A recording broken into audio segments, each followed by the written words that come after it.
asyafaqah alal khalqi kullihim, punya empati, punya kasih sayang ke semua makhluk. Bahwa takdir kita ada perbedaan itu ya wajar, tapi bahwa definisi itu nyata. Tadi beliau menyebut termasuk satu saudara atau satu komunitas dengan makhluk-makhluk Allah yang lain. Pernah suatu saat Nabi memuji ada seorang nakal itu diterima tobatnya Allah karena di jalan ketemu anjing, kemudian ngasih minum anjing itu dan Allah mengampuni. Meskipun secara hukum usul fikih tidak bisa digeneralisir. Misalnya kalau minumin anjing 1 surga, kalau 100 tambah surga. Nanti lupa minumin manusia gara-gara kebanyakan minumin anjing gitu. Tapi apapun itu faktanya ada cerita di hadis seperti itu. Kemudian menyangkut komunitas internasional yang beberapa diantaranya tentu beda agama, beda keyakinan. Saya mau membacakan cerita di kitab Ar-Risalah Al-Qushairiyah. Jadi saya hanya membantu referensi-referensi yang diajarkan guru-guru kita. Ar-Risalah Al-Qushairiyah adalah kitab kesayangan Mbah Maimun karena dulu mbah beliau dapat ijazah dari Said Umar Sato, kakaknya Said Abi Bakar Sato yang punya kitab I'anatul Thalibin. Dan kitab itu dibawa ke Indonesia sampai ke saya sebagai murid beliau. Di antara yang disebut dalam Ar-Risalah Al-Qushairiyah ini Thariqatu Ahlil Ilm, kitab Ar-Risalah Al-Qushairiyah itu. Saya baca nasnya ya, atau ibaratnya atau teksnya. Sami'tu ba'dal ulama yaqulu istadhafa majusiyun Ibrahim al-Khalil alaihi salam faqala bisyarti antuslima. Famarral majusiyu fa'auhallahu ta'ala ilaihi mundu khamsina sanatan nut'imuhu ala kufri falau nawaltahu lukmatan min ghairi antutalibahu bitahyiri dini. Famado Ibrahim alaihissalam ala athari hatta adrakahu wa atadhara ilaihi fasalahu anisabab fadhakara lahu dhalik fa aslamal majusiyu. Jadi suatu saat Nabi Ibrahim itu kan terkenal Abu Duyuf, orang yang mesti menservis tamu-tamu itu. Kita tahu dulu itu tidak ada warung, tidak ada hotel, tidak ada, ya pokoknya tidak ada mall, sehingga kalau orang pergi itu kelaparan betul itu. Mbok orang kaya pun kelaparan karena melewati padang pasir itu. Kalau sekarang kan orang mau sowan kiai makan dulu, karena takutnya di rumah kiai kan makan sungkan, jadi makan dulu nanti di kiainya tinggal pura-pura makan. Kalau dulu memang makan nih tamu itu wajib betul, kalau tidak ya kelaparan betul tamu itu. Sehingga cerita suatu saat di antara tamu itu berakidah, berfaham Majusi atau beragama Majusi lah gampangannya itu. Terus Nabi Ibrahim nggak mau, saya mau ngasih makan syaratnya Anda harus Islam gitu. Akhirnya orang ini putus asa kemudian meninggalkan Nabi Ibrahim. Saat itu, saat orang itu meninggalkan Nabi Ibrahim, Allah memberi wahyu ke Nabi Ibrahim. Orang itu umurnya 50 tahun dan dia hidup karena tak kasih makan. Terus kata Allah, mundu khamsina sanatan nut'imuhu ala kufri. Saya yang Tuhan saja ngasih makan dia 50 tahun tanpa syarat dia harus Islam. Kamu baru dimintai makan sehari mensyaratkan Islam. Walhasil terus Nabi Ibrahim ngejar orang Majusi itu, terus monggo-monggo makan di rumah saya. Singkat cerita terus orang Majusi itu tanya, kenapa Anda berubah pikiran? Terus Nabi Ibrahim cerita bahwa beliau ditegur Allah kemudian harus melakukan itu. Jadi cerita-cerita seperti itu banyak. Dulu kita dengar para kiai sering cerita ketika seorang Yahudi rumahnya diusir Amr bin As untuk pembangunan masjid. Ketika lapor ke Sayyidina Umar, masjid itu yang mengambil tanahnya orang Yahudi harus dikembalikan ke orang Yahudi. Dulu guru-guru kita juga sering cerita Sayyidina Ali itu pedangnya dicuri sama orang Yahudi. Ketika ketemu di pasar atau di jalan, kemudian Sayyidina Ali yakin itu pedangnya, dilaporkan ke Qadhi Syureh. Setelah itu Sayyidina Ali diminta, buktinya apa, saksinya siapa kalau itu pedang Anda? Saksinya Hasan dan Husain. Tapi kata hakim, Said Hasan Husain itu keluarga Anda, tidak sah jadi saksi. Zaman itu Sayyidina Ali masih berargumentasi, waqad qala Rasulullah sallallahu alaihi wasallam Hasanun wa Husainun sayyida syababi ahlil jannah. Tapi kata Imam Sureh, tetap standar saksi itu tidak boleh dari keluarga. Singkat cerita, qadhinya itu pakai standar hukum usul fikih, al-qaulu qaulu sahibil yad. Yang dibenarkan adalah yang sekarang megang barang itu. Ketika nggak ada saksi, al-musaddaq, yang dibenarkan al-qaulu qaulu sahibil yad, yang dibenarkan ya yang megang barang itu. Singkat cerita dimenangkan oleh orang Yahudi tadi. Setelah dimenangkan Sayyidina Ali agak kecewa, masa seorang Amirul Mukminin sidang di pengadilan negeri kalah. Tapi orang Yahudi tadi akhirnya insaf, sadar sampai masuk Islam, sampai beliau ngendikan bihada taqumus sama wal ard, karena ini langit dan bumi berdiri karena keadilan itu. Jadi ini cerita-cerita referensi yang bisa menolong teman-teman siapapun berkomunitas internasional. Karena pikiran saya sederhana ya, al ilmu yurisul akhwal, ilmu itu melahirkan sikap. Jadi kalau kita punya referensi yang cukup tentang toleransi, insya Allah kita hidup di mana saja punya toleransi, karena toleransi itu juga ajaran agama. Di antara yang diceritakan para guru-guru kita adalah ketika Nabi mau dibunuh oleh orang namanya Daksur atau Duksur, siapa nggak tahu KTP-nya saya. Kiai-kiai kalau baca Daksur. Ketika beliau sedang santai di satu tempat, tahu-tahu ada orang yang mengambil pedangnya, kemudian bilang, "Mayyamna'uka minni ya Muhammad." Sekarang Anda sama saya berdua, siapa yang bisa menghalangi kamu? Nabi dengan rileks menghentikan Allah. Kemudian si Daksur ini gemetar, pedang jatuh. Kemudian diambil Nabi. Sekarang ya Daksur, "Mayyamna'uka minni," yang bisa menghalangi kamu siapa? Orang itu bilang, "La ahada," tidak siapapun. Nabi dengan gampangnya fa'afa anhu, Nabi memaafkan. Padahal ini jenis harbi, jenis orang yang jelas punya niat bunuh. Terus artinya kita yang ngaji di pesantren, saya ngaji di Mbah Maimun, punya Bapak Kiai Nur Salim, semuanya ngajarkan bahwa di mana-mana perang kekerasan itu ya karena kita diperangin. Udina lil ladzina yuqatalun, karena kita diperangi kita boleh perang. Qatilul ladzina yuqatilunakum. Jadi yang boleh kita perangi ya zaman kayak kita dulu dijajah Belanda, dijajah Jepang zaman itu. Ketika sudah tidak ada penjajahan ya alasan itu sudah hilang karena mereka tidak merangi kita. Jadi apa ya, perang ya ada konteks rasionalitasnya, damai juga ada konteks rasionalitasnya. Tapi karena kita punya tradisi referensi, teman-teman yang di Jerman tak bantu, tadi ada kitab Arisal Al-Qushairiyah, terus ada beberapa cerita-cerita tadi kayak Daksur. Kalau ayatnya jelas ya, jelas qatilul ladzina yuqatilunakum wa in janahu lisalmi fajnah laha wa tawakkal 'ala Allah. Bahkan seperti yang diceritakan Profesor Quraisy tadi, yang sedang kita benci pun bisa saja suatu saat teman. Dalam surat Mumtahanah itu atau Mumtahinah ada ayat asawwau ayyaj'ala bainakum wa bainal ladzina ataitum minhum mawaddah. Bisa saja orang yang sekarang kamu benci suatu saat kamu cintai. Wallahu qadir, itu Allah Maha Kuasa. Dan tadi saya menambahkan yang dikatakan Profesor Quraisy tentang belajar. Dulu Nabi itu enggak puasa Asyura. Tapi ketika datang ke Medina, orang-orang Yahudi itu puasa Asyura. Coba tanyakan ke mereka, kenapa puasa tanggal 10? Terus mereka menjawab, yaumun najjawahu fi Musa, itu hari yang Allah menyelamatkan Nabi Musa. Terus fa'amara bisyami, kemudian Nabi menyuruh sahabat puasa. Artinya dulu itu segampang itu hidup, itu sesuatu yang baik apa, ya sudah ditiru. Meskipun kita tahu Nabi itu tentu mustaqil bil istihad, Nabi itu orang yang mandiri. Tapi memberi percontohan kita betapa gampangnya kita seperti itu. Dulu ada seorang Yahudiyah meminta sama Sayyidah Aisyah dan dikasih. Ketika dikasih, dia mendoakan semoga kamu Aisyah selamat dari siksa kubur. Zaman itu Sayyidah Aisyah itu belum tahu tentang siksa kubur, sehingga beliau engkar, nggak percaya. Tapi setelah Rasulullah datang dan diceritanin Nabi, oh iya siksa kubur itu ada. Dan semenjak itu Nabi selalu isti'adah, minta perlindungan dari siksa kubur. Jadi dulu di komunitas-komunitas beda agama sesuatu yang benar ya dibenarkan.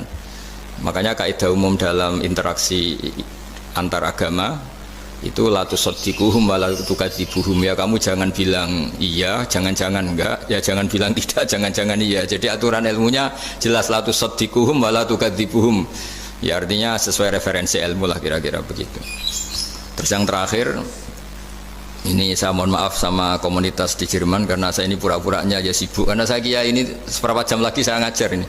Nanti kalau saya tidak ngajar di sini yang ngundang agak-agak dosa, jadi supaya sama-sama tidak dosa ini saya ya nuruti jenengan. Tapi ya karena saya ngajar ini juga yang datang orang macam-macam, ada yang Kalimantan, Sumatera mau ngaji di sini. Ini seberapa jam lagi saya ngaji Sahih Muslim. Yang terakhir ini di halaman Kitabu Adabil Ulfa wal Ukhuwah halaman 285 dalam Ihya juz 2. Jadi kitab saya juz 2. Mungkin kalau beda cetakan yang jelas ikut Kitabu Adabil Ulfa wal Ukhuwah. Di sini diterangkan oleh Imam Ghazali dengan beberapa riwayat yang disebut al-jiranu salasatun. Bertetangga itu ada 3. Jarun lahu hakun wahid, ada tetangga yang punya hanya 1 hak. Wa jarun lahu haqqani wa jarun lahu salah satu hukukin. Terus beliau cerita yang punya 3 hak itu ya tetangga, ya seagama, ya masih ada hubungan kerabat. Yang punya 2 hak ya tetangga, ya seagama. Terus wa amal ladzi lahu hakun wahid fal jarul musyrik. Yang punya hak 1 itu tetangga yang beda agama. Jadi intinya tetap dikasih hak meskipun beda agama. Sampai diantaranya disebutkan juga di halaman 287 Imam Ghazali ngendikan, beliau berfatwa dan beliau bercerita, rawahu Umar bin Syu'aib an Nabi an Jaddih anin Nabi. Terus qala Mujahid kuntu inda Abdullah bin Umar wa ghulamun lahu yaslahu syatan faqala ya ghulam idza salakhta fabda bijarinal Yahudi.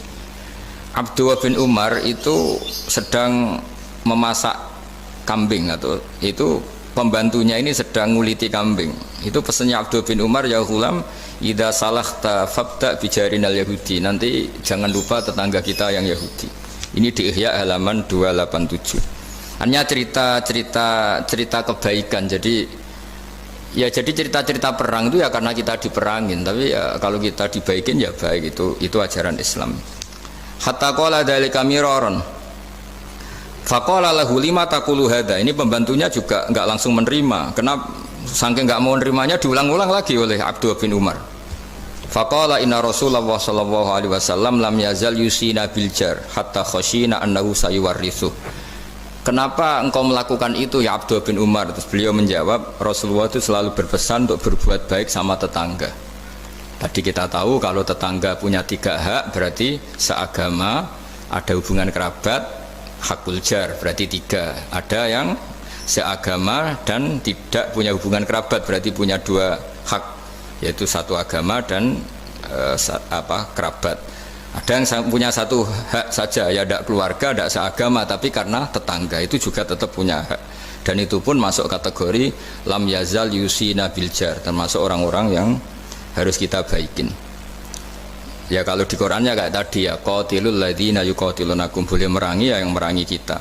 Udzina lil ladzina yuqatalun, diberi hak merangi ya sama yang merangi kita, bukan yang tidak merangi kita.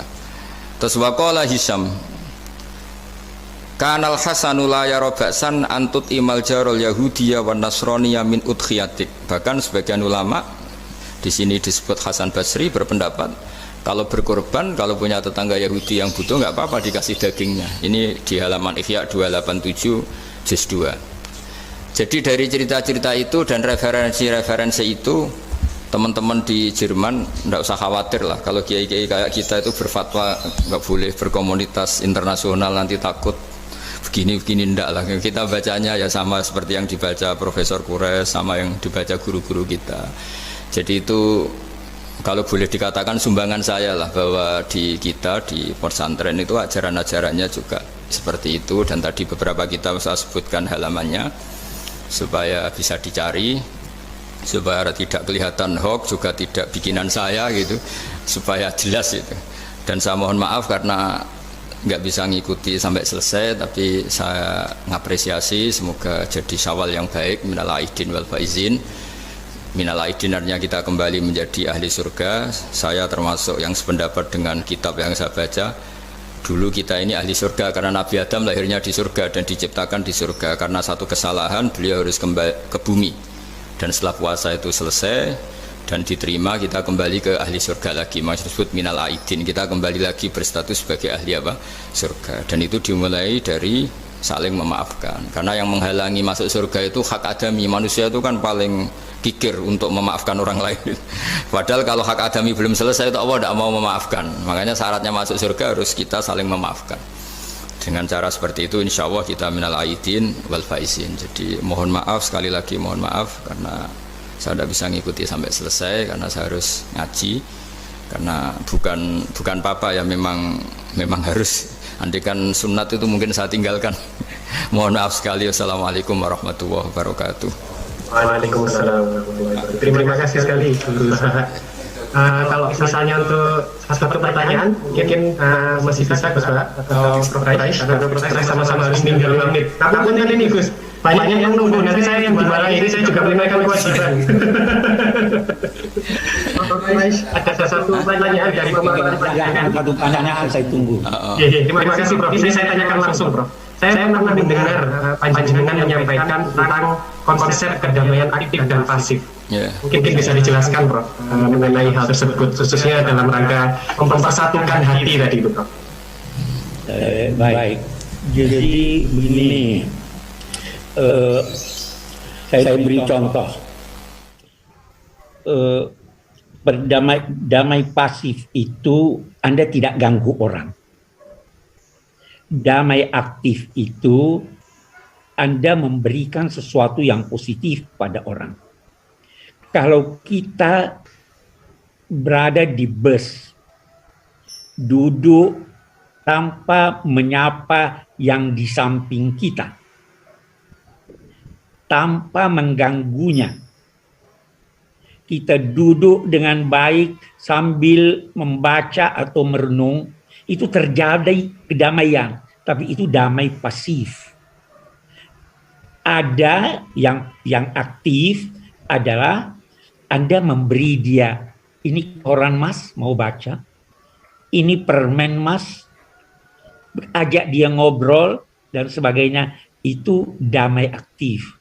Nah, di Al-Qur'an itu dua-duanya ada itu. Ya, idza khatabahumul jahiluna qalu salama. Kalau mereka itu disapa oleh orang-orang jahil, mereka tinggalkan. Salama, saya berikan kedamaian, damaian pasif. Nah, ya karena itu pesannya, kalau tidak bisa memberi, jangan ambil haknya orang. Kalau tidak bisa memuji, jangan cela dia. Kalau tidak bisa membantu, jangan jerumuskan dia. Itu damai pasif dan aktif. Terima kasih. Terima kasih Prof. Quraish Shihab. Sejatinya kami ingin memohon doa juga, tetapi insya Allah sedikit insya Allah lain kali kita. Ya, Prof. Quraish Shihab. Terima kasih sekali. Selalu, Prof. Terima kasih. Assalamualaikum. Terima kasih. Waalaikumsalam. Sekarang kita lompat kembali ke Gus Bahak. Moga-moga beliau masih berkenan menjawab pertanyaan saya. Ngapunten Gus, satu saja Gus. Panjenengan pernah menyampaikan apabila kebodohan itu merusak, tetapi sok pintar itu jauh lebih merusak. Nah, ini mungkin panjenengan berkenan menyampaikan soal itu.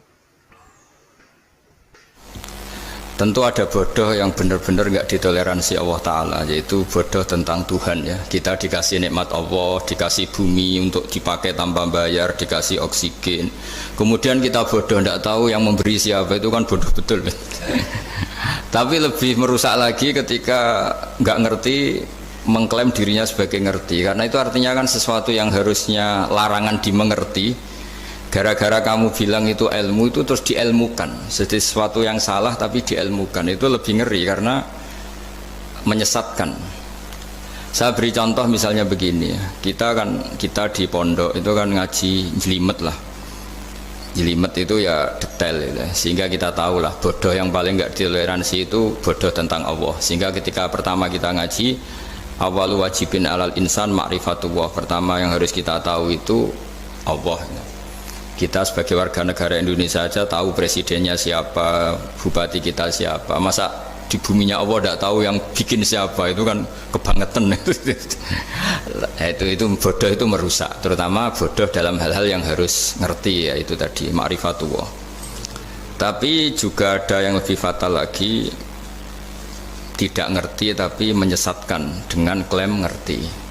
Itu yang umat Islam zaman Imam Ghazali itu selalu mengingatkan bahayanya filsafat yang menyesatkan. Misalnya teori tentang Tuhan, Tuhan itu logos terus begini, itu jeluwimet sampai yang dengarkan aja nggak paham, yang ngomong juga masih nggak paham, apalagi yang mendengarkan.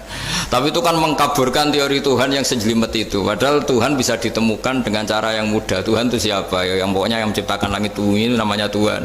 Tuhan itu siapa? Yang wujudnya paling awal itu namanya Tuhan.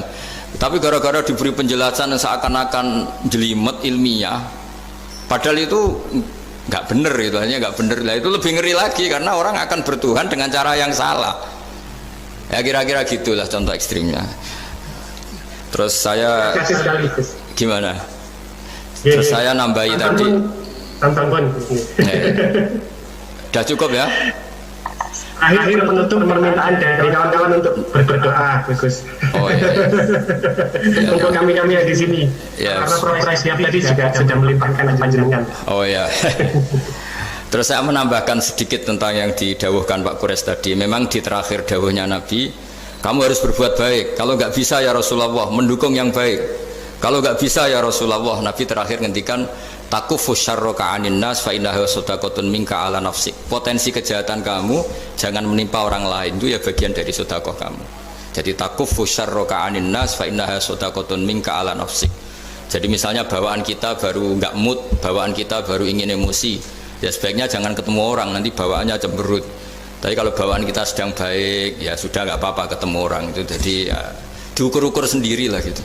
Makanya kalau sedang jatuh tempo kredit, banyak utang, nggak usah keluar, nanti bawaannya ketemu orang marah ya kira-kira gitu. Ya dihitung-hitung sendiri.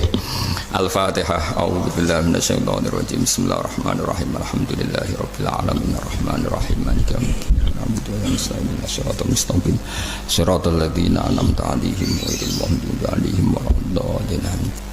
Bismillahirrahmanirrahim. Nahmaduka ya Ghafur ya Syakur ya Wadud. Allahumma shalli wa sallim wa barik ala sayyidina Maulana Muhammadin wa ala alihi wa barik wasallam asma'in. Nas'aluka ya Allah bi anna lakal hamda la ilaha illa anta al-hannan al-mannan ya badi as-samawati wal ardi ya hayyu ya qayyum. Nas'aluka ya Allah antarzuqna at-ta'asiyya wal qudwata wal iktida bi nabiyyika Muhammadin sallallahu alaihi wasallam. Rasulullah yas'alim ayatika yu'allimuhumul kitab wal hikmata yusakkihuna kantal azizul hakim. Wa nas'aluka ya Allah antas'ala himmatana fi hadid dari ila kalimatikal ulya wasujuda laka warruku'a laka hatta nakuna ibadan laka ma'ari ayatin minka wa hiftin minka ya wa ir'ana bi aini riayatik wa hfatna bi hiftik nama kunna ya wa fi ardika wa fi mulkika ya wa faj'alna aminin mutmainin alladina la khawfun alaihim wa lahum yahzanun warzuqna al-busyra fid dunya wal akhirah urzuqna ya wa at-tawadduda wat tahaba ya wa sing yakunu dzalika sababan ya wa li ilahi kalimatika al-ulya wa khidmati dinika ya wa alal mahajjatil bayda lailuha kana hariha ya aqimna ala dzalika wa a'inna ala dzikrika wa syukrika wa husni ibadatik. Rabbana atina fid dunya hasanah fil akhirati hasanah wa qina adzabannar. Sallallahu ala sayyidina Muhammad wa baraka sallam subhana rabbika rabbil izzati amma yasifun wa salamun alal mursalin walhamdulillahi rabbil alamin. Al-Fatihah. Bismillahirrahmanirrahim. Ar-Rahmanir-Rahim maliki yaumiddin iyyaka na'budu wa siratal mustaqim siratal ladzina an'amta 'alaihim ghairil maghdubi 'alaihim waladdallin.